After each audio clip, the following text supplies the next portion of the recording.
would you like to just go ahead, since we're talking about this subject, just a couple of thoughts I have on their new Las Vegas residency in Arlington. Is that what we're going to call it? Well, it's a residency in Arlington, Texas at the Esports Arena, I believe is the name. Yeah, that's another thing. It's a airplane hangar. Either that or they store giant industrial HVAC systems in this building. How is this an arena? I thought when they said it was like a 2,500 seat arena or esports arena, okay, they've built a small arena for mid-sized or smaller events that draw a couple thousand people. That's a brilliant idea today. If you're trying to do something that draw a steady crowd of a couple thousand people, you don't have a lot of place to choose from, right? It's not it's the same thing as Ring of Honor did in 15 years ago, and all the indies do. It's a big empty room with seats on the floor. I don't call that an arena. Do you see what? There are no bleachers. There are no stands. There are no goddamn risers. There's big empty fucking walls. Do you see what I'm saying to you here? It reminds me of Ring of Honor in the ECW arena on HDNet. Yes. And that was the biggest thing with trying to find places to do television that looked like an arena instead of an indie show, which is in a big empty building and they wheel Who do they wheel? Well, they wheel dollies of seats in and just set up chairs on the floor is what I'm trying to say. They don't have stands. It's not an arena setting. And it's so hard to shoot for television because, except for that floating jib shot where they're panning the crowd from above because all the crowd is on the floor. But you can't stay, on that shot all the time or shoot all the wrestling from above, which would be very disorienting. So when they've got a level shot, you've got a blank wall in the back of you, no matter what you're doing. And at least they can shoot both sides of the arena now. Well, but they still, the stage is across and the screen is across one end. So instead of 4 sides, you've now got 3 sides, and they don't have a lot of background on the one side there where the jib is flying by under it. So we don't know. But the point is, it's going to make that hard to look good if they've only got 500 or 600 people in there, because they've set the precedent now where they've got all those people on the floor and it looked pretty good on those sides. But the advances, because they're going to be there, a dozen times in the next 2 months? I mean, at least. I'm wondering if it's more than that, because aren't they going to add Ring of Honor stuff too, or is that on top of the addition? Well, I think, between Ring of Honor and AEW, they're going to, but you see it was well lit. It was the great lighting, the colors pop, except for the black walls all around them. And, that's it. So it kind of... Tony was a big fan of Global in 1993 when the Sportatorium was empty and it was just giant walls everywhere. But that's the thing. Instead of having a look where... Well, you've seen some of the Smoky Mountain shows, the Bluegrass Brawl we did in Pikeville, where you could legitimately had 2,000 people in an arena-like setting, a basketball gym, or, the Territory Days footage of anywhere like that. You can make that look like an arena and the excitement is there and you can see all those people. But here you've got a choice of either seeing the people or seeing the wrestling. And so it looks kind of like a smaller version of the bigger arenas that they've been running with 3,000 people in it. Now they're running a smaller arena, but it's only got 1,000 people. You can't see most of them. I'm willing to give that part a little bit of a chance, even though I don't disagree with anything you're saying, just because I'm happy it's a different look than Dynamite. But why not? Collision. If they're gonna, he has $100 million a year talent budget. I guarantee you, if he went in there to this place and said, "Look, we're renting you this X amount of times, but what we're going to do is we're also going to spend money. We're going to have some customizable, roll-away, collapsible bleachers brought in here." And we're gonna across from our hard camera, we're gonna have those people going all the way up to the ceiling. All the way up to the ceiling.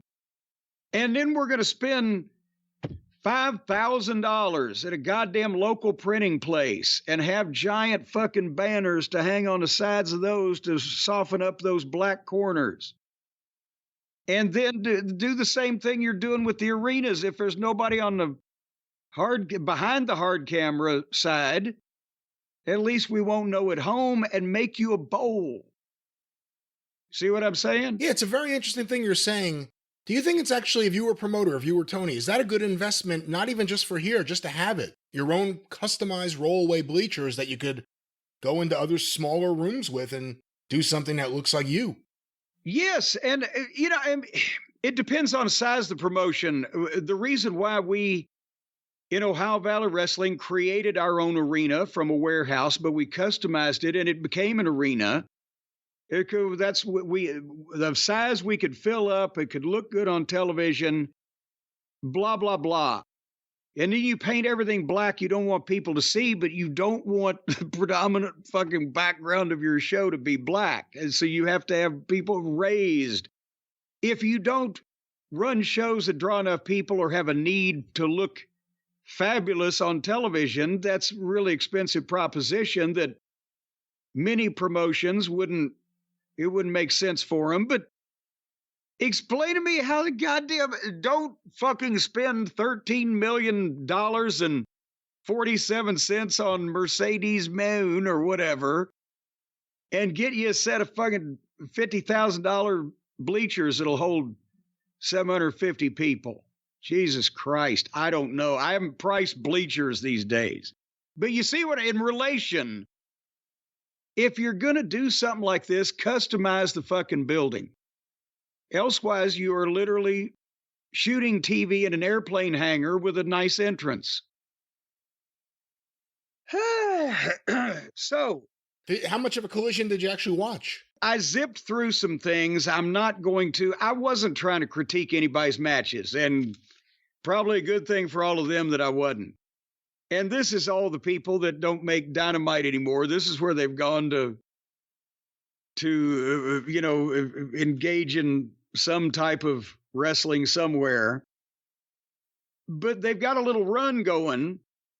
I wanted to see the look of the show, and I wanted to see what the ambiance was there. The people seem to be excited. We'll see if these people, many of whom I'm sure will come back every time they can, will be as thrilled after they've seen this 12 times in the next 8 weeks. We'll see what happens. But I got to mention that they're on a run. Brian, they've got a little streak going on Collision. Do you know what it is? No, I don't know. I don't watch Collision that much. 2 injuries in 2 weeks in a row. Who was last week? Apparently last week, they knocked Dalton Castle out. Oh, I just heard he's out for the rest of the year. Yeah, but apparently they brought Mike Tyson in to pummel him about the head and face. It was Roddy Strong. Well, God damn. Roddy, I'm sorry for everything bad I ever may have said about you. Please don't hurt me. What the fuck did he do to him? Hit him with a sledgehammer? Let me see if I can find out. I'll look it up right now. But yeah, because I just saw the news that he is out the rest of 2024 from being knocked out legitimately, as the news sites report it these days, in a match with Roddy Strong. And I mean, was this a dive gone awry? I'm sure Roddy didn't just draw back and punch. Maybe a kick. I can't imagine he just drew back and punched him in the fucking jaw. Flying knee to the head. Oh, Jesus Christ. That knocked sounds him out. Bad.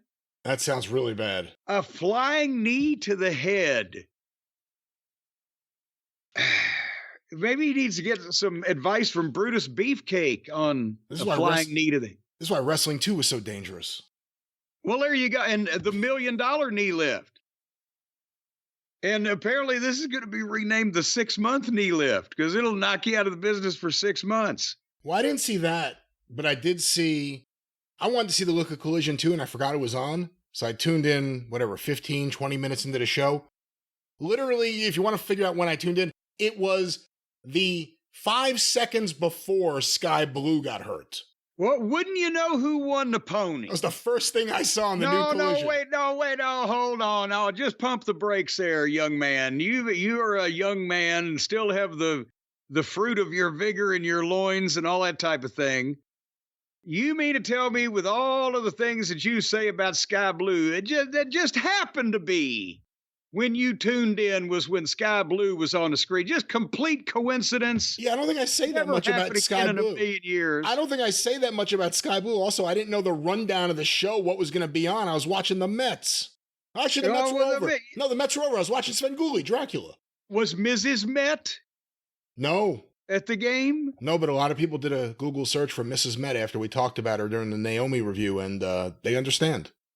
And did she ever get custody of all the little ball boys? No, the ball boys and ball girls. No, she. I don't think there's a custody issue. I think there's a amicability between Mr. and Mrs. Met.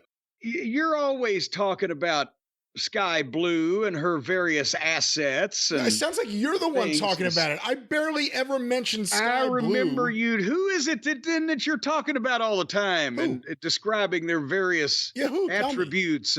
Tell me, I'd like to know. Well, I thought it was. I'm sure some of the readers, some of the listeners. Oh boy, some of the listeners will quote us chapter and verse on which programs you've talked about Anna J and Sky Anna J. I've talked about Anna J without any question. I ain't talking about Sky Blue. Well, Sky Blue got hurt. What the? And they just stopped the match. It blew. Well, she blew out her ankle apparently. Because what's her name? Hikaru Shida. Hikaru Shida dove over the top rope and just kind of went straight down. And instead of Sky Blue looked like she was going to catch her like for a crossbody, but it was more like a fucking underhanded catch of a goddamn sack of wheat. And she just crumpled right on her legs, or landed on her legs, and Sky Blue crumpled underneath her. And you knew she was hurt because the camera panned all the way back so you could see the entire building looking up to see what's going on. Yes, they were looking up to see if you were looking up to see if I was looking up to see if you were looking up at me. Did you see? They called the match. Did you see how they handled it? Well, yeah, that's the thing is that was the break spot. Now here's the thing. God damn it! I swear to fucking Christ. So what is unfolded on the screen here is that the break spot is supposed to be the dive over the top rope. Like they never go to break on any of the wrestling programs on a dive over the top. So this is uncharted territory. But when they land, boom, you can kind of tell it looks kind of awkward. And the referee goes down there and is checking instantly. And old Sky Blue is obviously selling in a way that it doesn't look like she's going to get up here for a second. And the referee goes to Shida and kind of gives her the Iggy. Nobody in the truck, nobody at Gorilla. Who would be at Gorilla to make that call? Is Tony there on Saturday nights, or when did they tape this on Tuesday afternoon at 3:30? But nobody would, instead of saying go to break, said wait a minute. She might be hurt. We might not need a break, because they had 10, 15 seconds there to visualize what I just described to you. And they go to the fucking break. So in the break, the referee. Picture in picture. Picture in picture. So you're seeing it next to the goddamn pimple cream commercial. The referee obviously calls, here comes the doctor, and Shida is walking around and parading around. And I don't even know if anybody's talking to her for a while. And Sky Blue's not getting up. And they call it off, and Sheeta walks to the back. They shoot her in pictures walking like she's going to catch a cab. And it was in picture. They helped Sky Blue out still. Sky blew out her ankle. They helped Sky Blue out. Did they not? In the picture, was she still there when they came back? No, she was gone, I think, by the time they came back. And then the next thing we saw was the stage. Well, yes. And then when they come back from the break, so the referee has run up there and told fucking Sheeta, come back out.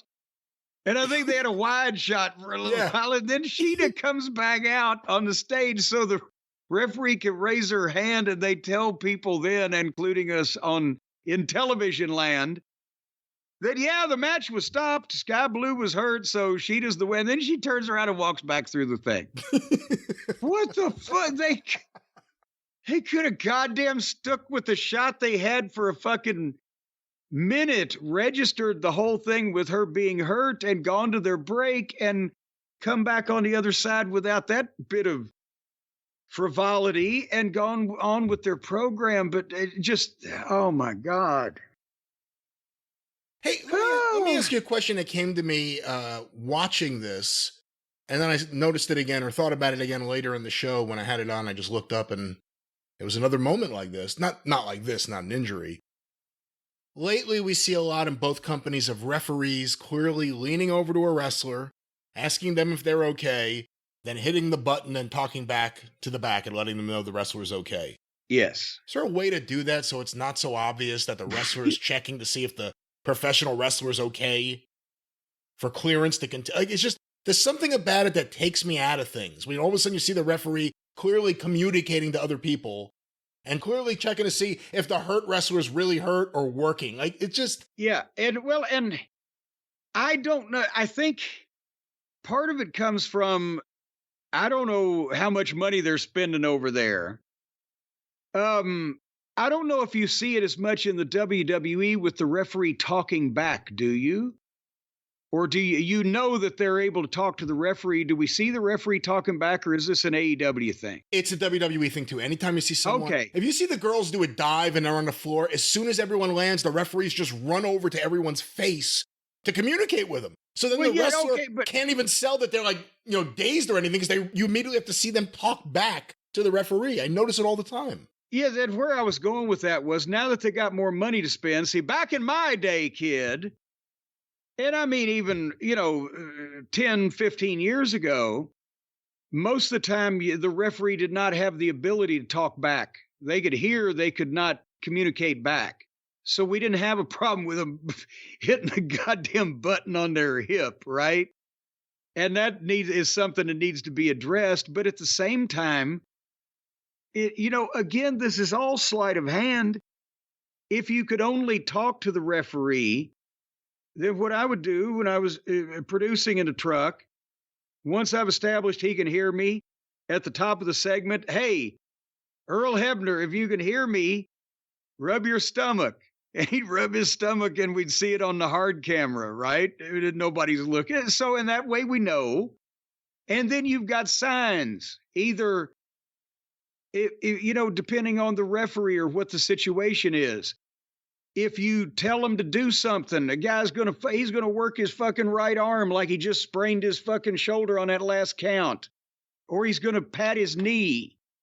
Or he's going to bend over in a crouch at whatever the fuck. You can have a visual read on the referee that you can get because you've always got the hard camera up in the truck, regardless of whether they've taken it on the program video feed or not.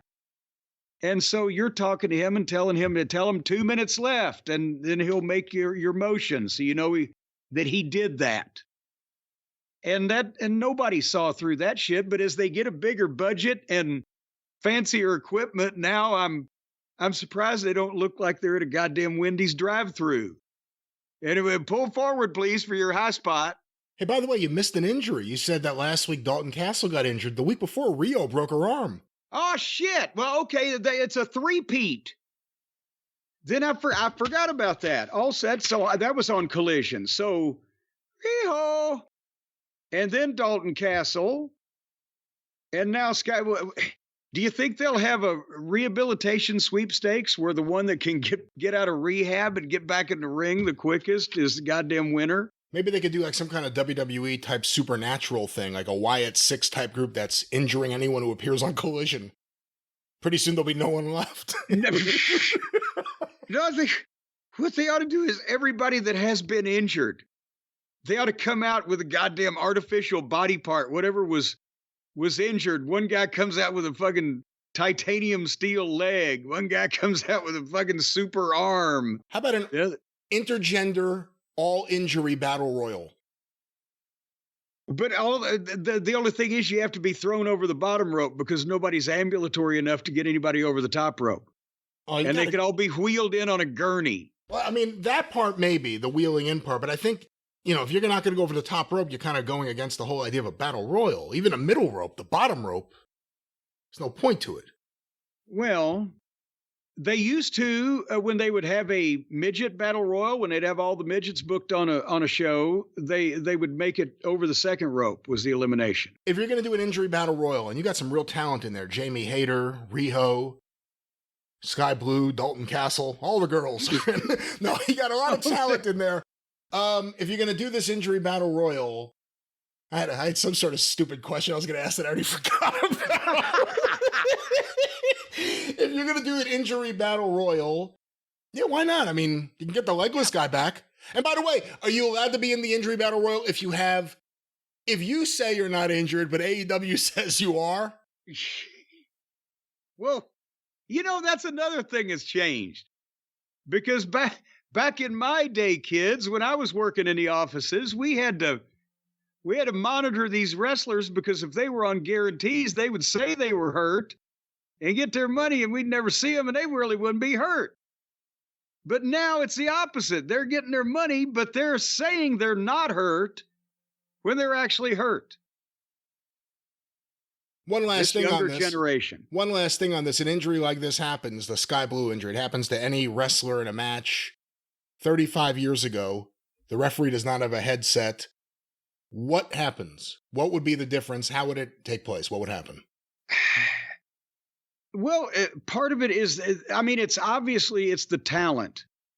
And let's face it, this was not an important match in the overall scheme of things. It was not for the AEW World Heavyweight title. It was not a big angle on national television. It was going to lead to, WrestleMania, whatever the fuck. It was a TV match. It would probably, in those days, have happened at a house show event.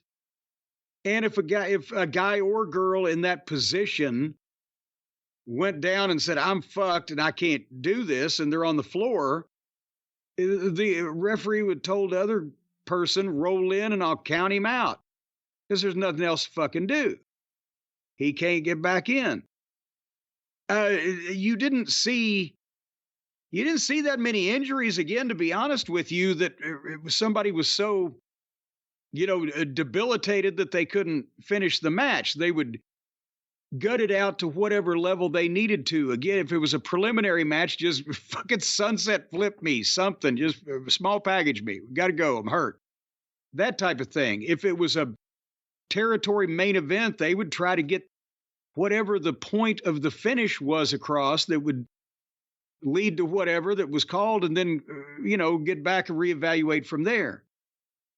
But with a lot of these guys and girls, they just think they're supposed to just at any point get in there and fucking it's just a flesh wound and, go soldier on no matter how badly they're hurt and no matter how unimportant their match. So that's kind of what would have gone on then.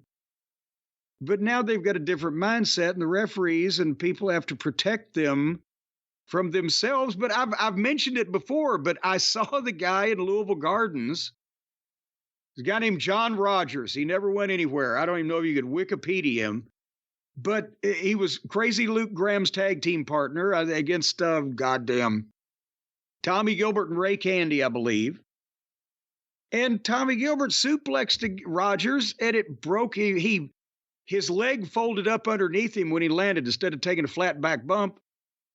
And he broke his fucking lower leg, whatever bone that is, in between your knee and your ankle. And he couldn't get up. It was flopping from side to side, boy. But they were supposed to win the match because they were supposed to come back with a return or whatever the fuck. It was Tommy Gilbert and Luke Graham was where they were going, and they were trying to get there. And so they fiddle-fucked around for a minute talking to the referee, and Ray Candy came in and drew him, and Luke Graham used his taped thumb and jabbed Tommy Gilbert in the fucking throat, and he fell backwards over Rogers, who hooked his leg 1, 2, 3, and then they carried Rogers out of the fucking ring. I don't think he was going to get up and fucking soldier on for the good of the game any further than that. All right. Well, that was AEW Collision. No, it wasn't. Did you see the other thing? No, that was all I saw. Not the first thing, but the other thing. No, the big debut, Brian. The big debut of Tony Khan's new spectacular gimmick. Okay, now I think I may have an idea what you're talking about. I did not see it, but earlier in the day, people were tweeting us, and I thought it was just some kind of joke. Are you going to watch Tony Khan's hologram wrestler? Is that what you're talking about? Yes, hologram, I don't want ya. Hologram, I don't need ya. Hologram, 'cause all you are is another small person trying to wrestle. What was it exactly? Well, he is a masked Mexican middle schooler doing gymnastics.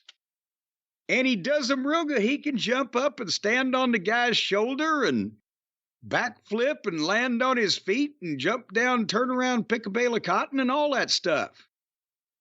It's amazing. At one point, his opponent grabbed the guy's wrist, old Hologram, and Hologram just took off running to the ropes on his own. He wasn't whipped. He just touched the man. Whoosh, off he goes. And he's, Sammy Guevara standing next to him would kind of look like Lex Luger next to fucking George South. In terms of, he's small. He's got a mask on. And apparently they're saying that Tony came up with this gimmick, but also, and he glows. He wears some shit that glows when he comes out to the ring. But apparently he signed this guy a couple years ago or and I'm willing to be corrected, but I saw some banter on Twitter that he signed this guy some length of time ago with this is going to be the greatest gimmick ever. And boom, and there you go. And so it's a real person. It's not actually a wrestling hologram in any way. No, but he is Hologram. That is him. Why do you keep saying hologram? Because it's Hologram, the way that I've looked it up as how you spell hologram. Not hologram? Well, that would be HOLLOWGRAM, hologram. Like Sleepy Hollow, or Down in the Hollow. Down in the valley, so low. Come on, don't hurt people. Well, I'm trying not to. Are you insinuating that the women would fall in love with my voice because I'm such a romantic crooner? Hold on, I'm pulling up the debut. This is hologram? This guy over here? Well, no, I just saw him standing on the ropes. He's not in like a spectacular shape or anything, and this is going to be Tony's blood runs cold gimmick? I didn't think of it that way, but yeah, I bet you there you go. I don't know. I don't know who his opponent is. Now, either. See, people have derided me for some of my gimmicks.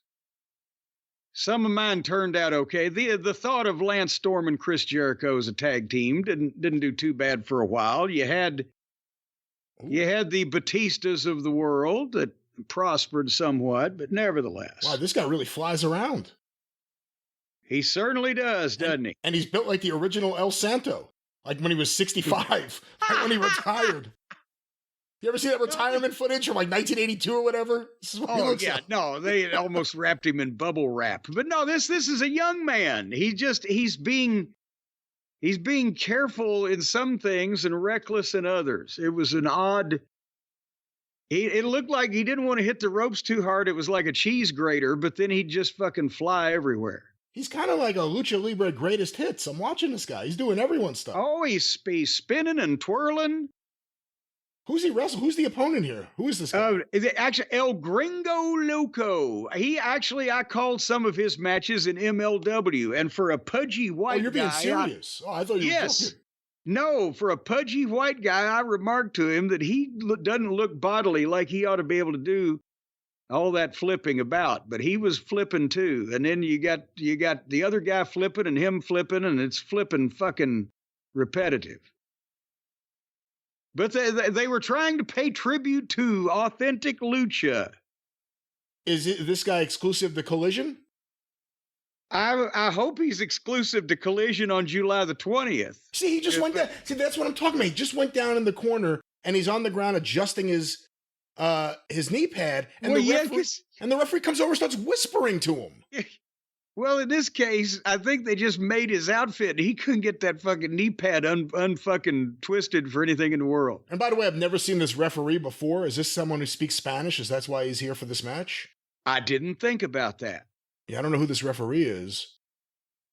Whoa, El Gringo Loco, standing moonsault. Wow. Yeah. And he's a fat, pudgy white guy. He's loco.